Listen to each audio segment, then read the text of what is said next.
삶의 짜릿함은 우리가 지금 어떤 사람인가가 아니라 현재 어떤 사람이 되어가는 중인가에 있습니다. 우리의 뇌는 처음부터 완벽하게 태어나는 것이 아니라 태어난 이후부터 내 주변 환경에 따라서 뇌는 끊임없이 변화하고 제1의 목적은 효율적인 생존을 목표로 한다는 겁니다.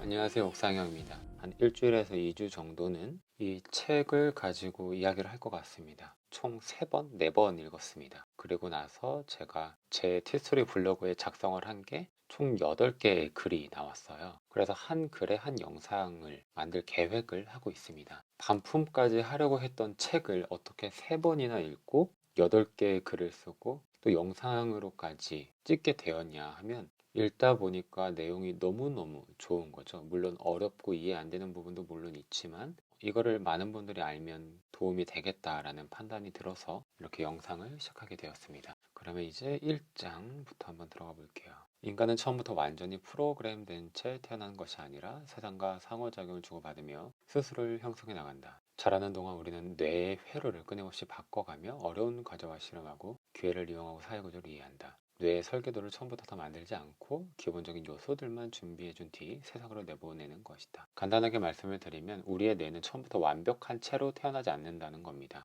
적어도 지금 이 순간의 모습은 모든 변화의 합이다. 어제의 그 사람은 오늘과 아주 조금 다르다. 그리고 내일은 또 다른 사람이 될 것이다. 아무리 반복적인 일상을 살아가고 있는 현대인이라 할지라도 정말 완벽히 다를 수는 없고 뇌로 전달되는 정보는 다 다르다는 거예요. 그냥 우리가 반복적인 일상으로 그냥 뭉뚱그려서 반복적인 일상이라고 사실 표현하고 그렇게 느낄 뿐이지 조금만 더 들어가서 보면 절대 같을 수 없죠. 비슷한 시간에 같은 공간에 있을 수 있고 같은 사람이랑 그 시간을 함께 보낼 수는 있어도 나누는 대화만 하더라도 전혀 같지 않을 겁니다. 그래서 이렇게 표현하는 것 같아요. 어제 그 사람은 오늘과 조금 다르고 내일은 또 다른 사람이 될 것이다. 왜냐하면 뇌로 가는 정보는 완벽히 다 다르기 때문입니다. DNA는 인생이라는 이야기의 아주 작은 일부만 차지할 뿐이다. 이야기의 나머지 부분에는 사람의 경험과 주변 환경에 대한 풍부하고 세세한 정보가 있다. 이 모든 것이 뇌세포와 연결점으로 이루어진 광대한 테페스트리를 만들어낸다. 내가 나라고 생각하는 존재는 경험을 담는 그릇이다.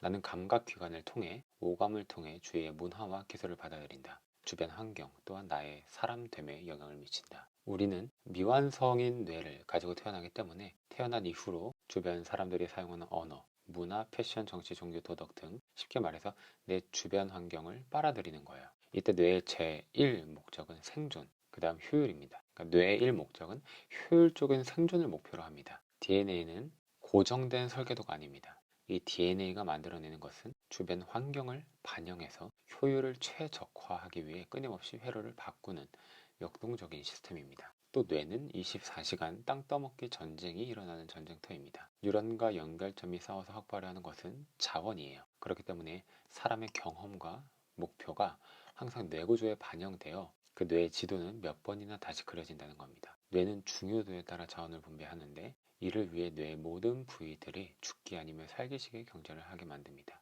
뇌는 어려운 과제와 목표에 맞게 항상 스스로를 조정합니다. 환경의 요구에 맞춰 자원의 형상을 두고 필요한 자원이 없을 때는 직접 만듭니다. 이것이 뇌에게 훌륭한 전략인 이유는 2가지가 있습니다. 미숙한 일을 할 때 우리는 의식적으로 하기 때문에 속도가 느립니다. 만약 그 행동에 숙련이 되어 있다면 그 행동을 하는 데 있어서 굉장히 그 속도가 빠를 거예요. 이 속초 차이만 보더라도 뇌는 반복된 의식을 무의식으로 바꾸기 위한 효율적인 전략을 선택하도록 움직이게 되어 있습니다. 이것이 규칙입니다. 의식적으로 할 땐 느리고 그것이 무의식으로 될 때 그 행동의 속도는 굉장히 빨라지기 때문이죠. 우리가 좋은 습관을 하나 만들려고 할 때 처음에는 굉장히 힘들지만 습관화가 되면서 점점 쉬워지는 것도 이와 같습니다. 아마추어일수록 뇌는 굉장히 활성화되고 에너지를 많이 사용합니다. 전문가일수록 뇌의 활동량은 적습니다. 그 이유는 간단합니다. 이미 뇌가 신경회로에 각인했기 때문입니다. 바깥 세상에서 자신에게 중요한 일에 맞춰 내부의 회로를 최적화했다고 할 수 있습니다. 삶의 짜릿함은 우리가 지금 어떤 사람인가가 아니라 현재 어떤 사람이 되어가는 중인가에 있습니다. 우리 뇌의 마법도 구성 요소 그 자체가 아니라 그 요소들이 끊임없이 스스로를 다듬어서 역동적으로 살아 움직이는 천을 짜는 방식에 달려 있습니다. 이번 첫 장에서 그러니까 정리를 좀 간단하게 하면 우리의 뇌는 처음부터 완벽하게 태어나는 것이 아니라 태어난 이후부터 내 주변 환경에 따라서 뇌는 끊임없이 변화하고 제1의 목적은 효율적인 생존을 목표로 한다는 겁니다.